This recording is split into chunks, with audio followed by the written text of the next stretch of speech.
Hey guys, Pieguyrulz here, back with another TV log. So, Red Throne. Yeah, this episode, interesting. Um, I guess I'll talk about the thing I didn't like first. Finn was obnoxious in this episode. Like, he was a little bit annoying in the last episode, but here it's just, oh my god. Like, it's like, okay, we get it. We get what you're trying to go for. We get Finn desperately wants to get back with her, and he doesn't get it. Like, he's not trying to be harassing or anything like that. And he doesn't really overstep his bounds, but he's definitely being more pushy than he should be. And he definitely is overstepping his bounds, just not like, in a crazy way. Like, it's just, and like, the problem is it's not necessarily funny. And it's also like, you feel like the character's grown up a little bit more over the series. This definitely feels like how Finn would react to, like, Princess Bubblegum rejecting him, like, earlier in the series, much earlier in the series. And it's alright for him to have that character flaw. It's just, it's not funny, and the joke goes on for too long. It's played for laughs some of the time, and it really isn't that funny. So I kind of wish Finn wasn't even in the episode. And speaking of not being in the episode, Jake was not in this episode. Jake was not in the last episode either. I don't know if these are the first times Jake hasn't appeared. I know Finn's been in every episode.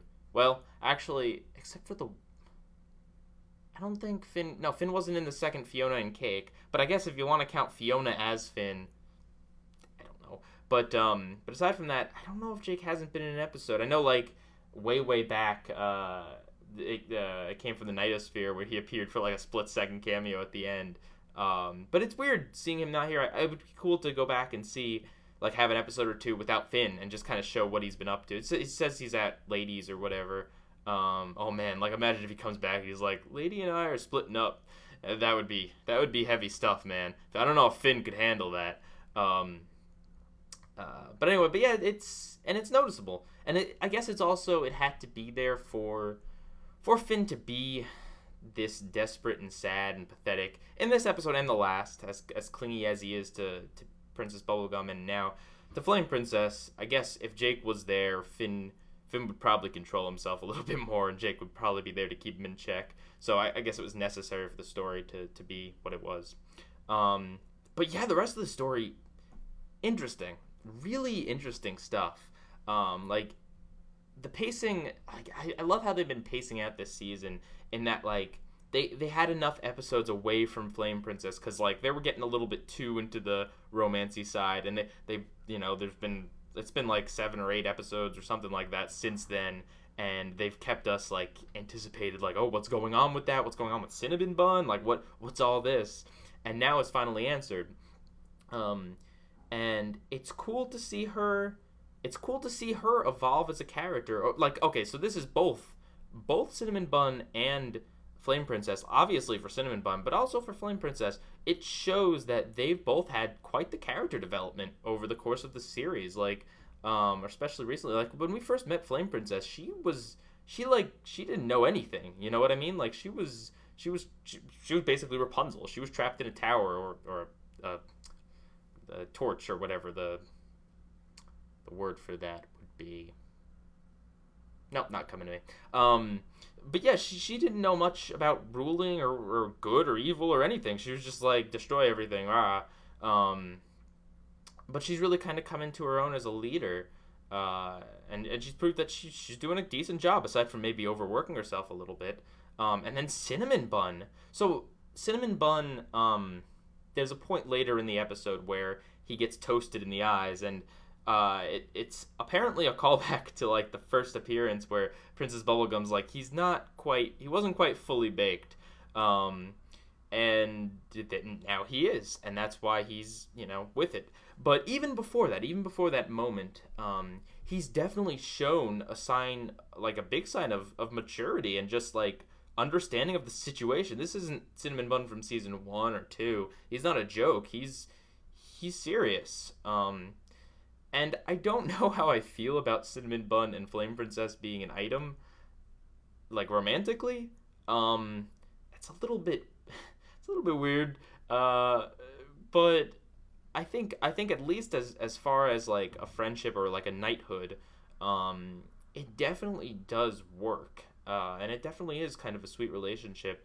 The caretaker role that he's done for her, and how they look out for each other. Um, it's really cool, and that's kind of what drives this episode is these two characters who have not really had too much time in the spotlight by themselves run off, and when our main character is a pathetic loser in this episode, we get to see those two side characters really step into their own and be something awesome. Finn does nothing good, and I love how he gets a grass sword, and his first real test of it is in the Fire Kingdom. Like, Finn, that's just unlucky. You know what I mean? It's like, oh, that's not, the type chart doesn't work like that. So yeah, Finn was pretty useless. And I wonder if it was. I guess it was. I mean, this has to be the end of it, because it officially pairs up Flame Princess. So it's like it's the end. This is the end of the Finn and Flame Princess, and I don't know what they're gonna do going forward. I guess they're just gonna introduce another love interest, which is fine. Because that's really what happened with. That's how Flame Princess came about. I never thought that they'd introduce a new character like that, but they did, and it worked out really well. And she's interesting, and Finn and her definitely had a lot more cute moments than Finn and Bubblegum. So I'm happy to see her finally getting her happy ending, and I'm happy to see Finn hopefully getting over something. I mean, the next episode is going to be really interesting, and I'm really excited, and I'm sure it's gonna address a lot of things. Things will be addressed. Probably not as addressed as we'd want them to be, but we're going to get some answers to the Ice King's past, and probably also it'll relate back to Finn and his relationship woes. So yeah, I thought this was a good episode, but Finn whining just got old. And the other thing is that I don't quite get Don John and Flame Princess's dad punching each other. Like, was that supposed to mean something? Was there an innuendo there? Because I can't tell if that's what they're going for, like that they have some weird relationship with each other, or I don't know. I just watched Fight Club, so maybe it's a reference to that. I don't even know. And like the sucky thing is, it could have been a more epic fight scene, but it really wasn't. It's just like maybe that's the point. Maybe it was like a parody or a satire, or just like, here, we could give you this really awesome flame battle, but no, let's just punch. So yes, interesting episode, and I guarantee the next one will be even more interesting. So join me then. Pieguyrulz out. Oh, one more thing. Before I forget, this was like from a few episodes back, really. It relates more to Grass Sword, but since I'm running long here anyway, I might as well mention it. Some people are speculating that the Grass Sword is how Finn loses his arm, right? Because he's the curse and everything, and it seems to be like fate that Finn will lose his arm, and it will be replaced with a mechanical one. So who knows, right? All right, Pieguyrulz out.